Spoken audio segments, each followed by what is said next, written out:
Hi everyone, इस video में हम डिस्कस करेंगे फ़ोटोथेरेपी के बारे में कि फ़ोटोथेरेपी क्या है, उसका प्रोसीजर किस तरह से है, इंडिकेशंस और कंट्रा इंडिकेशंस क्या हो सकती है इसके लिए और इसके साइड इफ़ेक्ट्स क्या हैं। तो ये सारा कुछ आज इस वीडियो में डिस्कस करेंगे। So let's get started.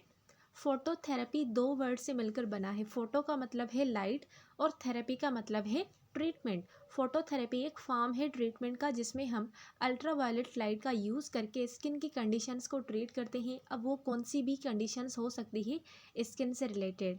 Now phototherapy can reduce the appearance of psoriasis and eczema symptom. Psoriasis and eczema ये दोनों स्किन से रिलेटेड एबनॉर्मलिटी है जिनकी अपीयरेंस और सिम्टम्स को फोटोथेरेपी की मदद से हम रिड्यूस कर सकते हैं। उसके अलावा फोटोथेरेपी की जो ट्रीटमेंट है वो सेफ़ है फॉर ऑल एजेस, लेकिन जो मोस्ट कॉमन ट्रीटमेंट है फोटोथेरेपी का यूज़ है वो हम न्यूबॉर्न जॉन्डिस के लिए करते हैं, which is the most important and most common. और आज का जो हमारा मेन टॉपिक है वो भी फोटोथेरेपी फॉर न्यूबॉर्न जॉन्डिस या फिर नियोनेटल जॉन्डिस को ट्रीट करने के लिए ही है। ओके, इंडिकेशंस क्या हो सकती है, यानी कौन सी वो कंडीशंस है जिसमें हम फोटोथेरेपी का यूज़ करते हैं। बहुत सारी सेवरल कंडीशंस हैं जिसमें मोस्ट कॉमन हमारे पास आ जाती है psoriasis, eczema, itch, newborn jaundice, vitiligo, mycosis fungoides and morphea. ये वो सारी कॉमन कंडीशन से जिनको ट्रीट करने के लिए हम फोटोथेरेपी का यूज़ करते हैं। ओके, लेकिन आज का जो हमारा मेन टॉपिक है वो किसके ऊपर है?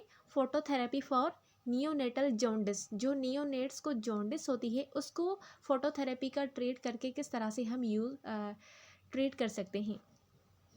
सो phototherapy in term of neonatal jaundice. Neonatal jaundice के लिए फोटोथेरेपी प्राइमरी ट्रीटमेंट है जिसमें स्पेशल ब्लू लाइट का यूज़ किया जाता है और वो ब्लू लाइट बेबी की बॉडी की जो स्किन है उसके ऊपर शोन की जाती है, जो कि क्या करती है? कन्वर्ट करती है अनकॉन्जुगेटेड बिलिरुबिन। अनकॉन्जुगेटेड बिलिरुबिन जो कि काज है किसका? जॉन्डिस का, क्योंकि बॉडी में जब अनकॉन्जुगेटेड बिलिरुबिन की लेवल इंक्रीज हो जाती है तो उसकी वजह से बेबी में जॉन्डिस अकर होती है। तो फोटोथेरेपी का काम होता है कि उस अनकॉन्जुगेटेड बिलिरुबिन को कन्वर्ट करती है into a water soluble form that can be easily excreted urine and bile. क्योंकि जो अनकॉन्जुगेटेड बिलिरुबिन है वो नॉर्मली या फिर इजीली बॉडी से बाहर एक्सक्रिएट आउट नहीं हो पाती, जिसकी वजह से वो बॉडी में जमा होने लगती है।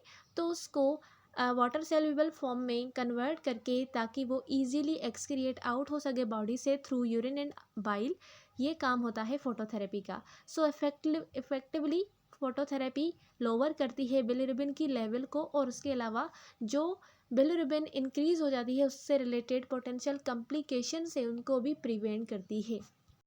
ये सिंपली फोटोथेरेपी है इन term of neonatal jaundice. Now mechanism क्या है इसमें? इसमें ब्लू लाइट जो कि इमिटेट होती है फ्रॉम स्पेशल डिवाइस और एब्जॉर्ब होती है बाय बिलिरुबिन। जो ब्लू लाइट हम बेबी की स्किन के ऊपर शोन करते हैं वो एब्जॉर्ब होती है बिलिरुबिन से, जो कि बेबी की स्किन में प्रेजेंट होती है। और जब वो उसको एब्जॉर्व करती है, एब्जॉर्व करने के बाद वो बिलिरुबिन को कन्वर्ट करती है into a less toxic form that can be easily excreted in bile and urine without requiring conjugation in the liver.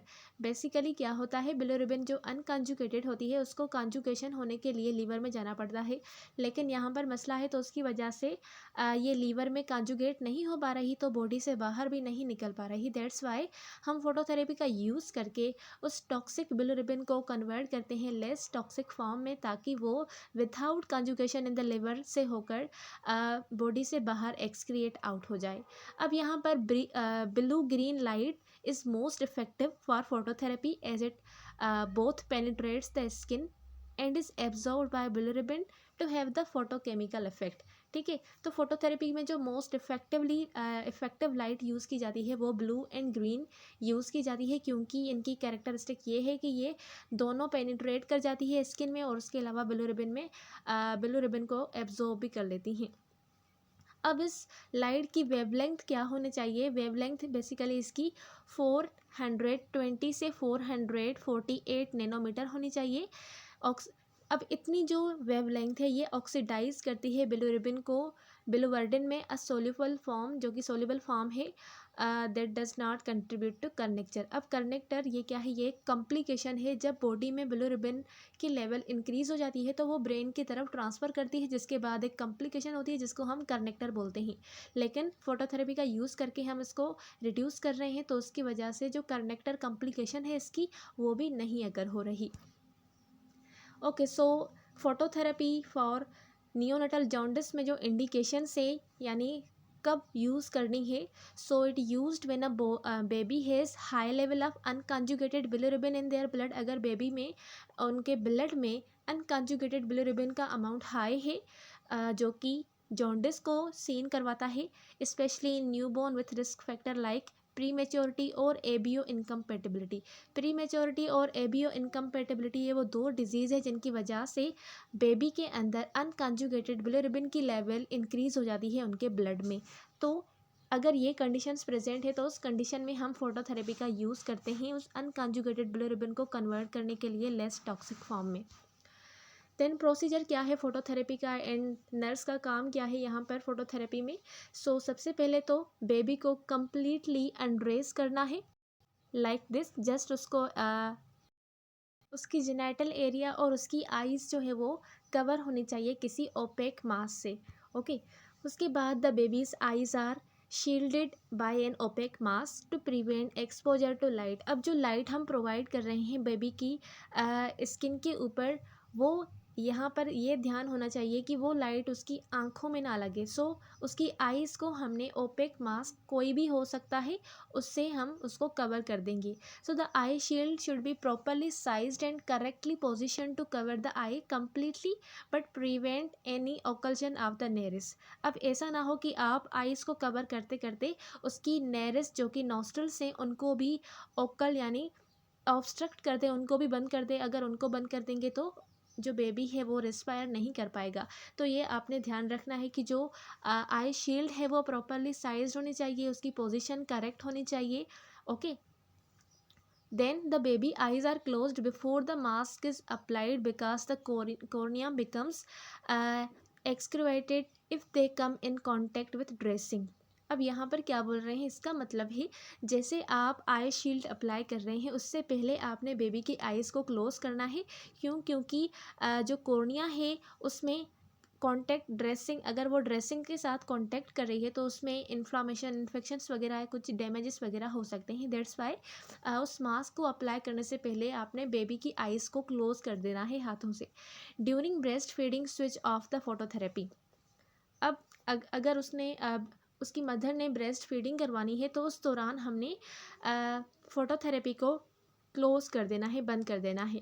Then provide frequent breast feeding and baby is turn every 2 hour और after each feed.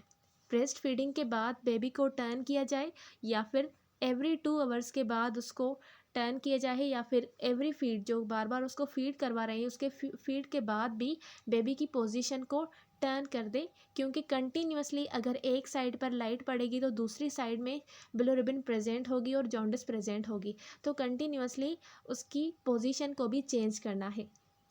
Turn the baby after each feed to expose maximum surface area of baby to light. अगर एक ही area होगी तो एक ही area पर light का ज़्यादा amount पड़ेगा जिसकी वजह से दूसरी एरिया में जॉन्डिस हमें मिलेगी। Then keep baby at distance of 47 centimetre from light source. अब जो लाइट का सोर्स है उससे 45 सेंटीमीटर का डिस्टेंस होना चाहिए बेबी के लिए। Then a special light permeable diaper में be use to cover genitalia and buttocks. Genitalia और बटक्स को कवर करने के लिए special light permeable diaper use किया जाए ताकि उनके ऊपर भी लाइट का असर ना हो। Then keep diaper area dry and clean because skin in this area is prone to break down. अब जो जेनाइटल एरिया है वहाँ की जो स्किन है वो ज़्यादा प्रोन होती है ब्रेक डाउन के लिए, तो उसके लिए उसका जो डायपर है वो क्लीन और ड्राई होना चाहिए। Then monitor temperature every 2 to 4 hours or more frequently if fluctuation in temperature is noted। अगर बेबी के टेम्परेचर में फ्लक्चुएशन आप नोट कर रहे हैं तो उसके बाद आप उसका जो टेम्परेचर है उसको आप मॉनिटर करेंगे एवरी 2 to 4 आवर या फिर इससे ज़्यादा फ्रीक्वेंटली भी इसको मॉनिटर कर सकते हैं। Then maintain the baby in flexed position with rolled blanket along the sides of body helps maintain heat and provide comfort. अब जो बेबी की पोजीशन है वो इस तरह से मेंटेन करें कि उसकी जो पोजीशन है वो फ्लेक्स्ड हो विथ रोल ब्लैंकेट, ताकि बेबी जो है वो कंफर्ट फील करे, और उसके अलावा उसकी बॉडी की जो हीट की लेवल है वो भी मेंटेन हो सके। Then adequate fluid intake should be provided to prevent dehydration. Continuously अगर उसके ऊपर फोटोथेरेपी चल रही है और उसके बीच में ब्रेस्ट फीड वगैरह नहीं हो रही, ना ही कोई फ्लूइड इनटेक हो रही है, तो इसकी वजह से उसको डिहाइड्रेशन हो सकती है। तो एडिक्वेट फ्लूइड इनटेक होना चाहिए ताकि डिहाइड्रेशन को हम प्रिवेंट कर सके बेबी में। ओके, तो ये वो सारे रोल्स थे नर्स के during phototherapy procedure. Then what are the goals of phototherapy. अब फोटोथेरेपी के गोल क्या हैं? गोल पहला तो ये है कि हम नियोनेटल हाइपर बिलिरुबिनीमिया को ट्रीट करते हैं एंड प्रिवेंट करते हैं उससे रिलेटेड जो न्यूरोटॉक्सिसिटी है, जिसको हम कर्नेक्टर बोलते हैं। हाइपर बिलिरुबिनीमिया का मतलब है ब्लड में बिलिरुबिन की लेवल इंक्रीज हो जाए, तो उसको हम ट्रीट करते हैं फोटोथेरेपी से। और उसके अलावा जो न्यूरोटॉक्सिसिटी है उसको भी प्रिवेंट करते हैं। Then decrease the need for exchange transfusion and exposure of skin of the jaundiced baby to blue or cool white light of wavelength 425 to 475 nanometre. और उसके अलावा उसका ये भी गोल है कि टॉक्सिक बिलिरुबिन मॉलिक्यूल आइसोमराइज होती है टू नॉन टॉक्सिक प्रोडक्ट। ये गोल्स हैं फोटोथेरेपी के। देन इंपॉर्टेंट कंसिड्रेशंस क्या होनी चाहिए फोटोथेरेपी के लिए? जो लाइट की वेवलेंथ है, ब्लू लाइट जो है वो मोस्ट इफेक्टिव है for breakdown of bilirubin. Then monitoring में आप रेगुलर ब्लड टेस्ट को मॉनिटर करेंगे because they are necessary to check bilirubin. अगर कंटिन्यूसली आपने ब्लड टेस्ट करवानी है जिसमें आप कंटिन्यूसली मॉनिटर करते हैं कि बेबी में जो बिलिरुबिन की लेवल है अब वो कितनी कम हुई है। सो बिलिरुबिन की लेवल को चेक करने के लिए रेगुलर ब्लड टेस्ट नेसेसरी है and determine if phototherapy is still needed. ठीक है, इससे हमें ये पता लगता है कि आइदर बिलिरुबिन अपनी नॉर्मल लेवल पर आ गई है कि हम फोटोथेरेपी को स्टॉप करें, या फिर अभी वो ज़्यादा है, उसको कम करने के लिए और भी फोटोथेरेपी का यूज़ करना बाकी है। देन पोटेंशियल साइड इफ़ेक्ट्स क्या हो सकते हैं फोटोथेरेपी के? फोटोथेरेपी के साइड इफ़ेक्ट्स इतने होते तो नहीं है, लेकिन जो होते हैं वो स्किन इरिटेशंस हो सकती हैं, dehydration, temporary disruption of mother infant bonding due to the need to separate the baby from the mother during treatment. क्योंकि ट्रीटमेंट के दौरान जो बेबी है वो अपनी मदर के पास नहीं होता, तो टेम्पररी जो मदर इन्फेंट बॉन्डिंग है वो डिक्रीज़ या फिर डिस्टर्ब हो सकती है। उसके अलावा और जो पोटेंशियल कॉम्प्लिकेशंस हैं फोटोथेरेपी की वो है ओवर हीटिंग। कंटिन्यूसली आपने फीटस का और नियोनेट का टेम्परेचर मॉनिटर करते रहना है। Then water loss from increase peripheral blood flow and diarrhoea, ये भी हो सकती हैं। Diarrhoea from intestinal hyper mortality, क्योंकि फोटोथेरेपी की वजह से हाइपर मोर्टेलिटी हो सकती है जिसकी वजह से डायरिया हो सकते हैं। इलियस प्रीटम इन्फेंट में हो सकते हैं। रेशिस, रेटिनल डैमेज, अगर आइज़ को सही से कवर नहीं किया तो रेटिनल डैमेज हो सकती हैं। Bruising of neonate with conjugated hyperbilirubinemia और टेम्पररी लैक्टोज इंटॉलरेंस।